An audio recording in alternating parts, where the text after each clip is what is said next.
Vi har lavet et forsøg om spytamylase. Vi undersøger nedbrydningen af stivelse ved hjælp af spytamylase. Stivelse er opbygget af flere hundrede glukosemolekyler sat sammen i lange kæder. Tilføjer man så jod til en stivelsesopløsning, farves opløsningen blåsort, fordi jodatomer bindes til de sammenkoblede glukosemolekyler. Når stivelsen spaltes til mindre enheder, slipper jodatomerne, og væskens blåsorte skær forsvinder. I stedet bliver væsken gullig på grund af de frigjorte jodioner. Dette farveskift og hastigheden af det udnyttes i et forsøg. 5 glas fyldes. Blandingen af stivelsesopløsningen, jod og eventuelt saltsyre opvarmes til den pågældende temperatur, inden spytamylasen tilsættes. I vores graf kan jeg se, at der er et punkt, der hedder temperaturoptimum, og det er det punkt, hvor spytamylasen arbejder mest effektivt. Dette er ved 37 grader, som er vores naturlige kropstemperatur. Hvis spytamylasen er under 37 grader, går enzymerne i dvale og arbejder langsommere. For eksempel når man lægger noget mad i fryseren og er langt under 37 grader, kan det holde sig længere, da enzymerne går i dvale. Så jo højere temperaturen stiger fra 37 grader, jo mere denaturerer enzymerne og bliver dysfunktionelle. Stivelse er som sagt et kulhydrat opbygget af flere hundrede glukosemolekyler i lange kæder, og det udgør langt størstedelen af kulhydraterne i vores kost. Amylase er et enzym, som kan spalte stivelse til maltose, der blot består af 2 glukosemolekyler. Spytamylasen spalter de lange stivelseskæder til dextriner, som er kortere stivelseskæder, og disse kan ikke nedbryde proteiner og fedt. Enzymer er et meget kompliceret molekyle, lange strenge og bånd. Næsten alle enzymer er proteiner. pH-værdi angiver om noget er syre eller base.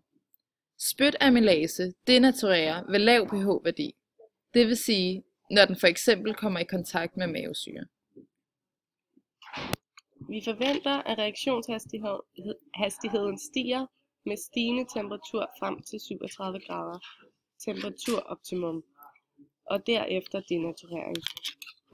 Der skal bruges bæreglas med stivelsesopløsning, reagensglas med 5% jod-calciumopløsning, en lille bæreglas med opsamling af spytamylase, 5 reagensglas i stativ plus et topstativ, 10 ml måleglas, spaltet til oprøring, 2 engangs pipetter, vandfaste tus og markater og ur.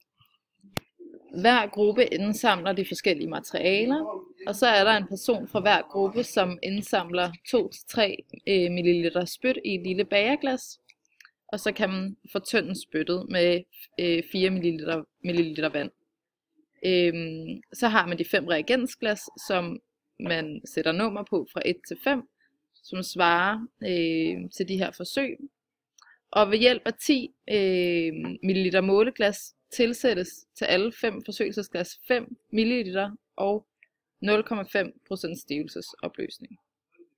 Så tilsætter man 2 dråber jod-kalium til hvert glas, og så omrører man det.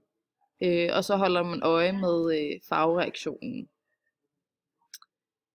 Derefter tilsætter man 0,5 ml spyt til det andet glas og omrører. Og så skal man tage tid på, hvor lang tid der går, før at væsken bliver klar med et svagt gulligt skær. Anbring glas 3 i varmebad ved 37 grader i 1 minut.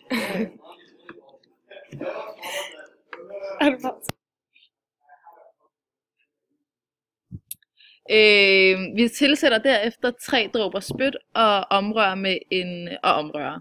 Og derefter tager vi igen tid på farveskiftet og noterer, hvor lang tid det tager.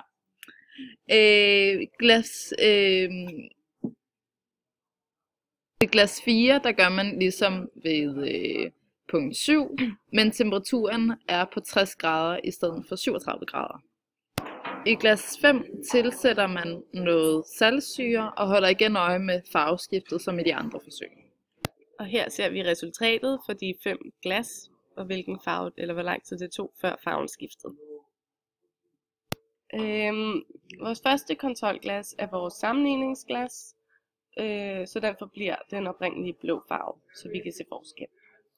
Andet glas er ved 20 grader, nedbryder stivelsen langsomt af spytamylasen / enzymet pigidvale. Tredje glas ved 37 grader, nedbrød stivelsen effektivt, da 37 grader er optimum temperatur. Vores fjerde glas ved 60 grader nedbrød hurtigt, da spytamylasen burde denaturere og arbejde langsomt. Men spytamylasen burde have denatureret og arbejdet langsomt. Vores glas 5 ved 37 grader med saltsyre. Spytamylasen nedbrød ikke stivelsen, da enzymet denaturerer ved lav pH-værdi, altså syre. Så har vi nogle spørgsmål, og det første er, hvad viser kontrolforsøget, og hvorfor har vi en kontrol? Vi har en kontrol for at sammenligne med de andre reagensglas, hvor meget stivelse der er nedbrudt. For jo mere gennemsigtig farven er, jo mere af stivelsen er nedbrudt. Andet spørgsmål er, tag udgangspunkt i forsøgets resultater.